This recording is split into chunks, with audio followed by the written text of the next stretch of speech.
Um, I want to move next to this story that really rolled out last week, I guess, Will, where we had a collision in Syria between U.S. and Russian forces.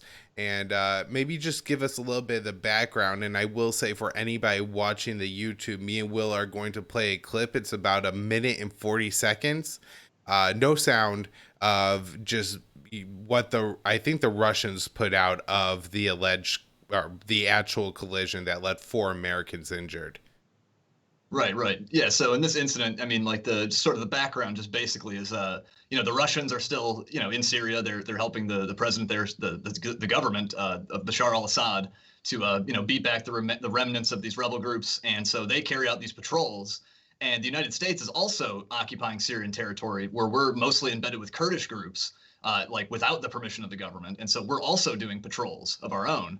And so what we ended up having last Tuesday was these like, a Russian and American patrol, met.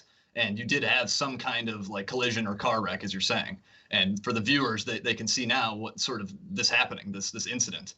I believe the Russians actually put out this footage like almost right away after the incident occurred. And the Pentagon actually did not comment on this for like several days after it happened, maybe even like half a week or something. Um, but honestly, in some of the footage, like I couldn't make total heads or tails out of what we're seeing. In the footage we're watching now, it does appear that the American vehicle does collide with the Russian one, but like I can't totally. The angles are kind of odd, like to where I can't totally tell who actually ran into whom. Um, of course, the Americans claim the complete opposite of what the video appears to show. It appears to show that the American vehicle is colliding with the Russian one, but the Americans claim the opposite. They say the Russians rammed an American vehicle, and then like pursued them and did all this other like hostile and provocative stuff. And that this is of course in their statement that they put out just recently about this. There was sort of a delay. But again, there's a couple different clips of this, and I couldn't fully make out heads or tails of like what we're actually looking at here, of what we're seeing in terms of who might be the aggressor.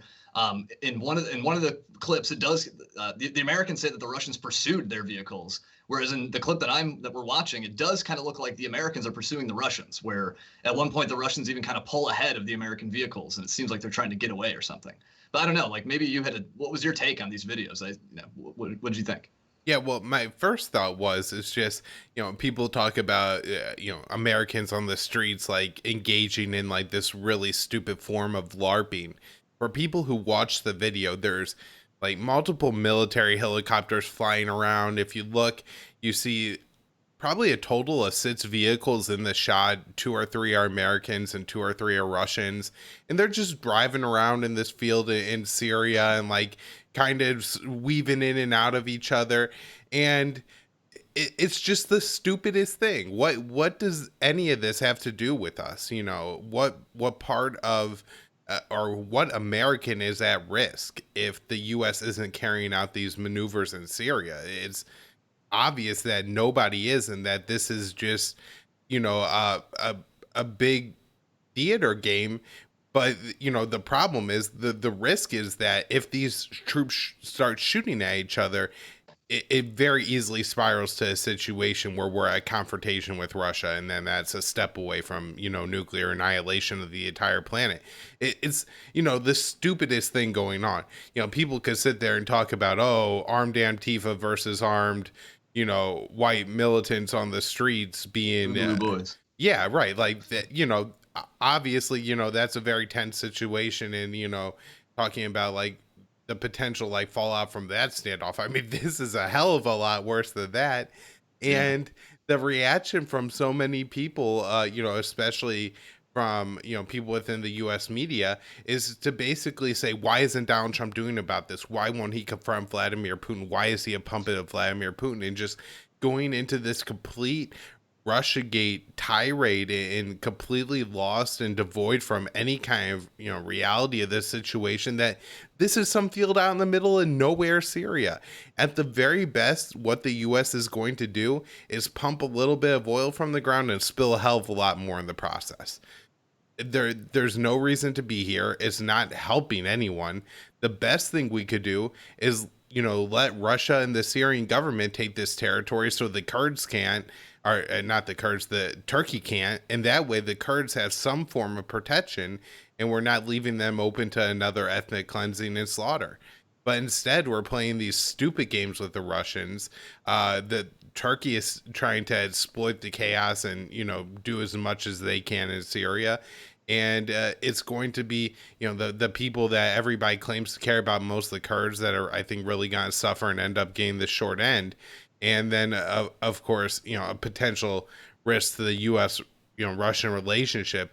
I will say is, at times like this, when you sit here and you go, well, thank God Hillary Clinton isn't president.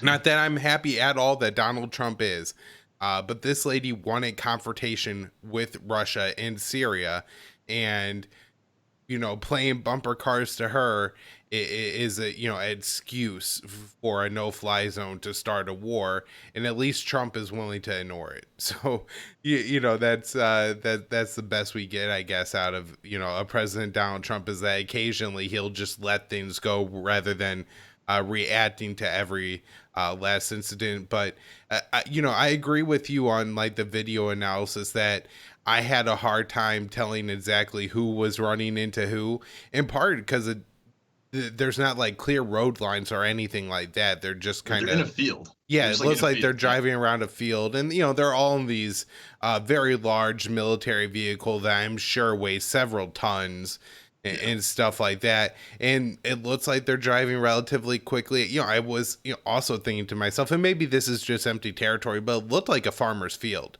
It looked like it had Right. been plowed and stuff like that. Like, how Yeah. much I thought so too. damage to the Syrian economy is this doing? I'm not saying that this one time driving through some guy's field and taking out 2% of his crops is going to do the damage, but this isn't the first time that something like this has happened. Where we've had the U.S. and Russian forces run into each other, our U.S. and Syrian forces run into each other, and I don't think it's uncommon that our patrols run into each other in these areas, and then you're driving, I'm guessing, through fields like this and stuff.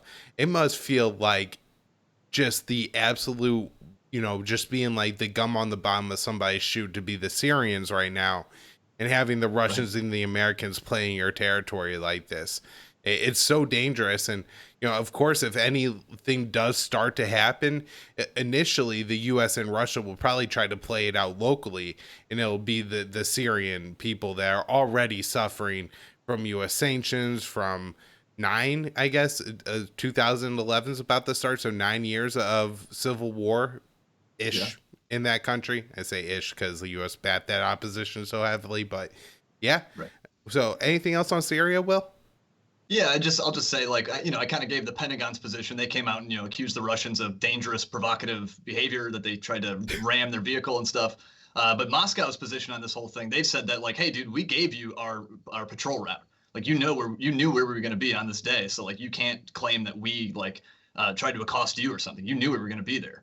And so that's sort of their position. And it does sort of seem like, in the video, it does seem to show that the Americans were the aggressors. Though I will say that I think the Russians themselves were the ones who put out the footage, and we don't see the whole thing. And so we can probably expect they edited it to make themselves look as good as they possibly can.